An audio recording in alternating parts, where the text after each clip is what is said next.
Hey, it's Kate. We're back with another bonus conversation while we ramp up for season 2 of So Far So Good.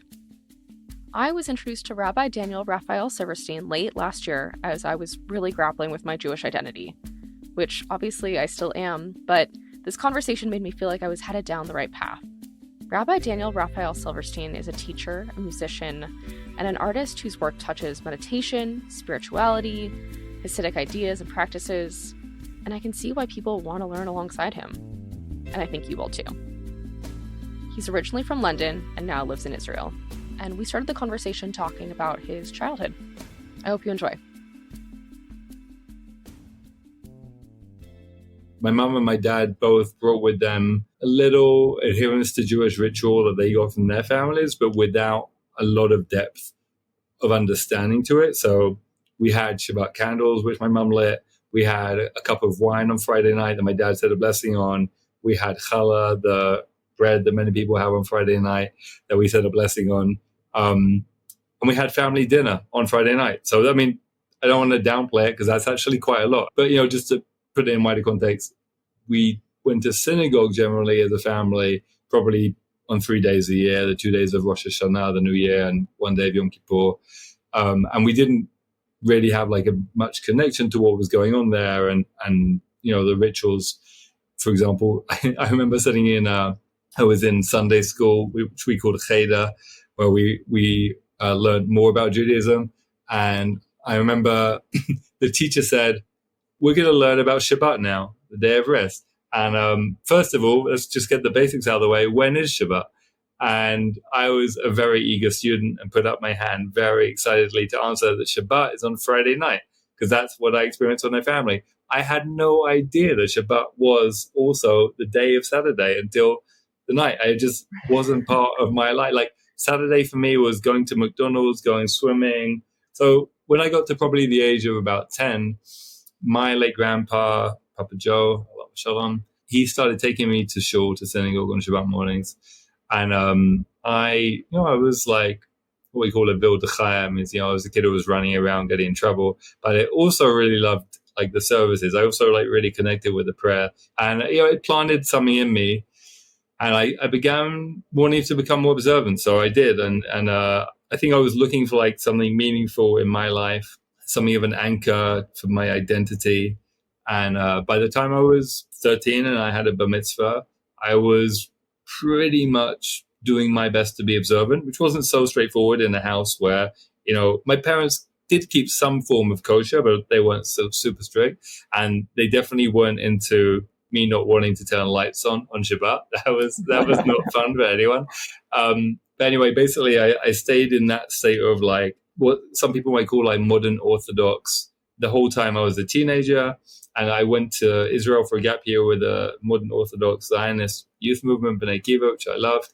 And that was like I would say that was like my primary identity. Even though I never went to a Jewish school, I would say like my life outside of school on Shabbat and in my youth movement and with my friends that I met through that world was really primary for me. And then basically university, I went through what some people could call a crisis of faith. And it really just like left the whole thing completely from a religious and spiritual point of view. Like I would have said, if you would have asked me at the time, like, do I believe in God? I would have said, not only do I not believe in God, but I know for a fact there is no God, because I used to believe in God. And then I really felt that I had been through the process that Nietzsche describes of killing God. And so I was like emancipated from all that religion stuff that was, I was pretty angry at religion at that point, basically, especially Judaism, as having constrained me and confined me. So I was really on a mission to discover meaning for myself. I got into a bit of yoga, a bit of meditation. I didn't have the discipline to like take it super seriously. I was also pretty hedonistic. I was in my like young 20s and I was like looking to be happy and like do things that brought me joy. A lot of experimentation and a lot of decisions that later I realized weren't so skillful, but it was all part of the journey. And eventually I realized I missed Judaism. I eventually realized things that reminded me of Judaism got me excited, and other stuff just didn't resonate with me as much. So after about 4 or 5 years of not practicing Judaism at all, I started wanting to engage again. And this time was like on my own terms. Before I'd been Orthodox, I had been subject to communal norms and expectations around behavior, around Jewish law, around halakha. And this time was really me coming back and saying, I want to find what works for me from this, because I know there's some stuff here I miss. I did not expect to find myself being, pretty traditional again in some ways, which I did in some ways. I think that says something about how I understand Judaism, which is it's not just totally random. It certainly can seem that way from the outside sometimes, like, why do they do that? Why do they do that? But so many of our practices actually really do have a cohesion that ties them together. Can you explain what modern orthodoxy means? Sure. So modern orthodoxy is a movement, maybe it's like roots, you could say, start in roughly the 19th century. And there's like all different kind of versions and iterations of it. And it's basically what it sounds like is like an attempt to be traditional, but also open to the modern world. And different groups and people take that in different ways. So, for me, in my world that I grew up in, it meant, for example, you definitely got a secular education. You definitely took science seriously. You definitely realized there was benefit to be had from culture that wasn't Jewish and all these things. All of that is kind of like different. It's not to be taken for granted, because it's different from the ultra-Orthodox approach, right? Which basically says we have it all. We really don't need anything that comes from outside the system, which, I find very fascinating. Being ultra-Orthodox is not actually a traditionally Jewish approach, because Judaism has always been in dialogue with lots of other things going on around it, all the cultures and civilizations around it. And we have clearly benefited from that in so many ways. So the decision to kind of create ultra-Orthodoxy at a certain point, again, in the 19th century, to say, this group of people are going to consciously reject anything from outside and kind of freeze the clock. And, you can see from the way they dress, that's kind of part of the intention. So that's not something that ever happened before in Jewish history. It's a very modern phenomenon. So that's interesting. I did not know that. I always kind of figured okay, they have the answers, and I'm not part of that, but good for them. Yeah, I want to speak to that. I really understand that sentiment. I think something as a teacher, as a rabbi, I face this so much. People so often feel like I'm a fraud, I'm an imposter, I don't have the right to this. Those people over there, especially the people who wear black coats and black hats, they must be the ones who are like the real Jews. And I'm like, no. And so I hear that a lot, and I even feel it sometimes myself. And so I want to say, modernity comes along, the Enlightenment and modernity in Europe, and Jews react in different ways to it. Some try and assimilate completely, and some try and react against it in the way I just described, like ultra-Orthodoxy, and some try and tread this middle path of we do live in this world, but we are still who we are. And that obviously they're all like a spectrum with lots of different variations. I see all of those as valid approaches. I don't think we can say any of these are intrinsically, morally wrong, but we should, I think, be real about the fact they're all reactions. They're all human responses based on people's emotions. Can we talk about Jewish spirituality? What does that mean, and what does it mean to you? I think a starting point for me is one word, which is kavanah, which means, it's a very beautiful word. The root of the word means both to direct and also to intend. So kavanah is a direction or an intention. And the ancient rabbis tell us that we need to try and do things with kavanah, if at all possible. Jewish stuff, but also other stuff we do in our lives too. And it becomes a main theme of Jewish spirituality, becomes cultivating kavanah. Basically, we're talking about, in slightly different language, meditating or doing things to cultivate a similar kind of state that people do when they meditate. Cultivating deep focus, cultivating an ability to generate insight and wiser decisions, cultivating more self-awareness. In the tradition that's talked about in terms of that knowledge or awareness of ourselves. It starts with a kind of like calming, a kind of like, turning down the volume on the many, many things distracting us all the time.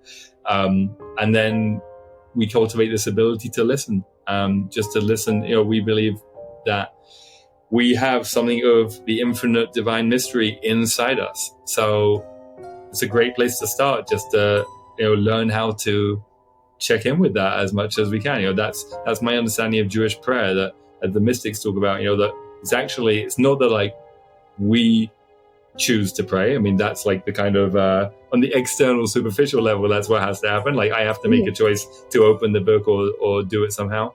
But on the inner level, it's actually that the infinite divine mystery is doing something in or through me. And it's the decision I have, the choice I have is to pay attention to it or not.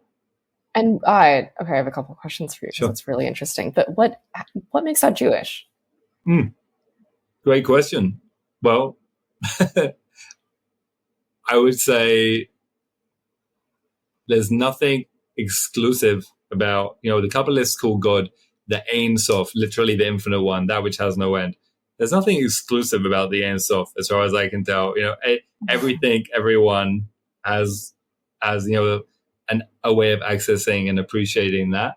I think what makes it Jewish for me in my life, as I sit here talking to you, I'm like, in front of me, thank God there's like a beautiful bookshelf of books that I love of spiritual wisdom, is those books and those people who wrote those books and those thousands of years of people talking about this stuff and practicing this stuff has given me a pretty beautiful path within which to find like my own, unique path. Like, if I look at those like many books and many people and many paths, I couldn't possibly live them all if I wanted to. So it's like a palette of colors would be a metaphor I would use, maybe, that I can find there what works for me. And again, because these people are my spiritual ancestors, maybe some of them might even be my biological ancestors in my case. I don't actually, know exactly, but that's possible. But because I see them as my spiritual ancestors, there's a resonance and there's a connection. And there's also a connection between me and everyone who has done this practice and is doing this practice now, even if they're doing it in different ways to me. Like, I love the practice of going through the Torah. We read the Torah in a yearly cycle, a lot of communities. So that means when I open the Torah every week, Jews all over the world are reading the same piece of the Torah as me. And it's even better than that, because each Torah portion of the week, each weekly portion is split into 7 sections, one for each day of the week. So when I open Tuesday, May the 3rd, whatever today's little portion is, everyone in the world who wants to can be connected to that little piece of the Torah. And whatever I go through when I go through it, and I'm having my own personal experience, it's also in the context of who knows how many other people, as well as those who came before, but the people right now as well who are tripping on that. I just get high thinking about it, and sometimes I'll share it with friends or whatever. I love that. I love the idea of getting high on the idea of that's like this beautiful, and that's something that appeals to me, is that like I didn't choose for it to stop with me. Like, I didn't choose for my parents not to raise me like this. This has been in my lineage for, as far as I know, forever. And I think I'm trying to reconnect with that ancestry, rather spiritual or like physical. It's a really beautiful concept that you're describing. Okay, I don't know the story of your parents at all, but I would say about my parents, who may be roughly a similar generation to yours. Mm-hmm. My parents didn't receive a Jewish education in the same, like, even the one that I received growing up was pretty rudimentary, but at least I had Sunday school where they sat us down and they were like, these are the letters and this is, and they told us like what the different festivals were, and they told us like stories, and I probably owe them a lot, the people who like taught me in that Sunday school. But our parents, in my parents' generation in England growing up, and maybe it's the same for a lot of people of your parents' generation in America, nothing like that was there for them in a lot of cases. So a lot of them just weren't given any way, any language, any tools.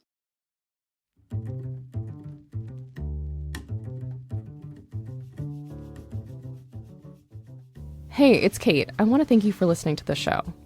This project is grant funded, and I've really leaned hard on my community to help make this. We're still looking for help to continue the show and finish out the season. If you want to support our work, consider making a donation by visiting shofarsogoodpodcast.com/support. That's shofarsogoodpodcast.com/support. And thanks.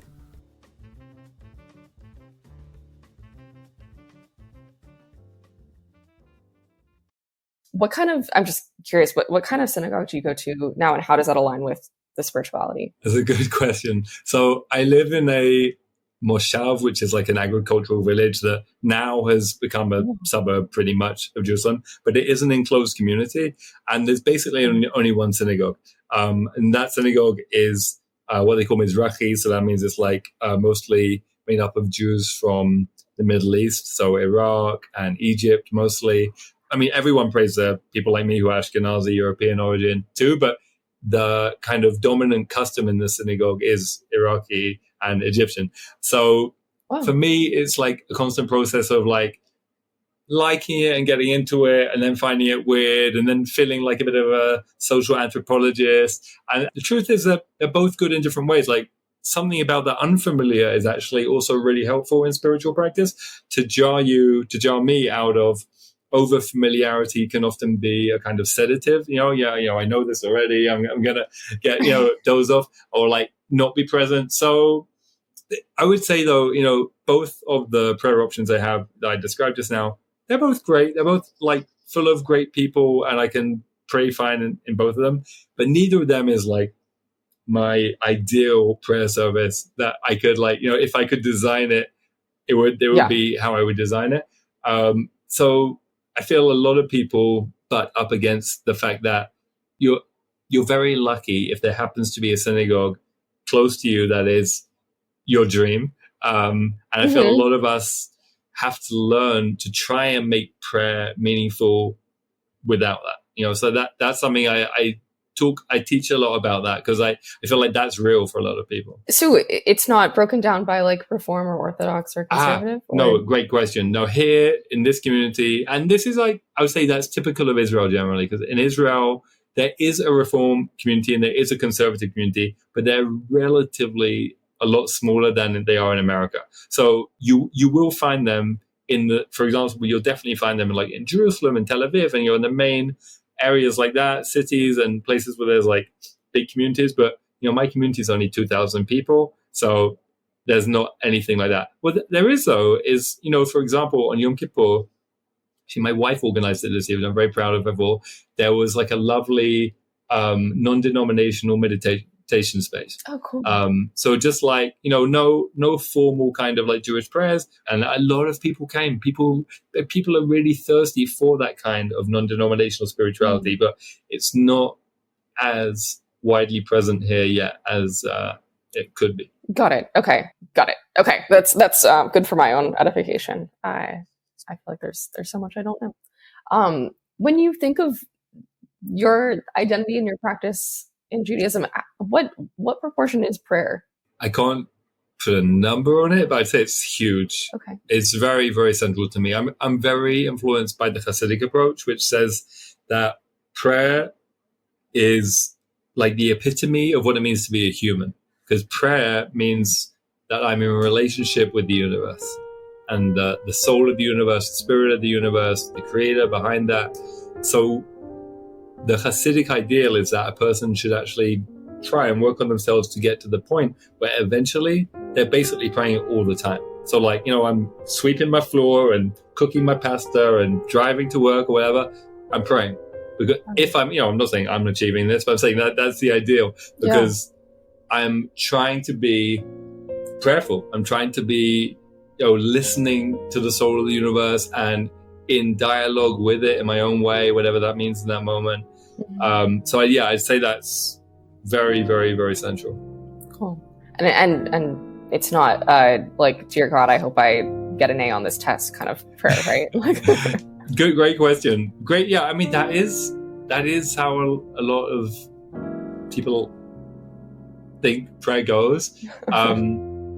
there's a beautiful teaching from the Baal Shem Tov, who founded the Hasidic movement in the 1700s, about this. And he says, when you ask for something, don't ask for it because you need it, but ask for it because Shekhinah, the divine presence in this world, needs it. And it's actually an amazing practice, an amazing litmus test, because if I'm going to ask God, Shekhinah, whatever you want to call it, if I'm going to ask Shekhinah for something that I want in a kind of like egotistical, selfish way, then I'm going to find out pretty quickly when I feel really silly asking, like, oh God, please, can I get an A on that test? I'm gonna feel, like a kid, and like, why am I really asking this? But it's a great way of being aligned, or doing the work of aligning, because if I'm asking for something that I do really want in a healthy way, that does serve life, that makes life better, then it will feel right to us, right? Then it will be like, great, I'm not just asking for me. This is actually, I'm yearning. Yearning is actually, it's related to your question about how important prayer is. Yeah. Yearning is so central to Judaism and Jewish spirituality. We don't live in a perfect world, but we yearn for it. Nothing is easy in life, but we yearn to make it better. It's like very, very, very core to what it means to be Jewish, is not giving up on wanting things to be more than they are, better than they are, more complete than they are. So prayer is one way we express that. But on Shabbat, you can understand it as kind of rehearsing a better world, a world that's not based on money and transactions and using things and using people, but a world where there's shalom, there's peace, there's completion. Things can be themselves in a healthy way without being used by other things and people. The kind of harmony that pervades on Shabbat, and then it goes away again. So we just have it for like one day, but it's like we want it, so we kind of remind ourselves. Yeah, I love that. What else does like being Jewish mean to you? What does it mean to be Jewish? Wow. Okay, a few things come to mind. Tzedakah, which is a really important word. Tzedakah is sometimes translated as charity, but really the root of the word is tzedek, which is justice. So what that means is when a Jew gives money to a non-profit organization, or any other good cause, a person or whatever, or when a Jew gives time or energy or makes any kind of contribution to make the world a better place, charity kind of has connotations of pity, right? Like, I feel sorry for the person, so I'm going to give them charity. But the word tzedakah, means I'm just doing the right thing. When I give that, when I do that good deed. So that's very, very central to Judaism. That idea of like, the Torah says we have to pursue justice. It actually emphatically repeats it. You have to pursue with all of your might. You have to, really make it a life mission to be pursuing that. So I think that's core. I also want to say I've learned from my own personal experience that being in intellectual conversation with Torah, although I'm very into the spiritual and emotional side and not, primarily like driven by my intellect, I found that if I'm not in intellectual conversation with Torah, meaning if I'm not learning new things, being exposed to new ideas from within the ocean of Torah, and it is a vast ocean, if I'm not dipping my toe in some new place, then I notice that I'm missing something in that relationship. There's like a curiosity and aliveness that for me is really a helpful part of it. So, so I would say like the intellectual part of me and part of everyone is an important part of us that we need to nourish. And, I think just to go back to my story about my own life I told earlier, part of the reason I grew out of Judaism was I kept growing, but my Judaism didn't. If we want to keep growing and in a way that is in dialogue with our Judaism, so there needs to be a connection there. We need to be growing with it, whatever that means for us in our place in our journey. This has been so wonderful talking to you. That was a lovely conversation. Thank you. Thank you.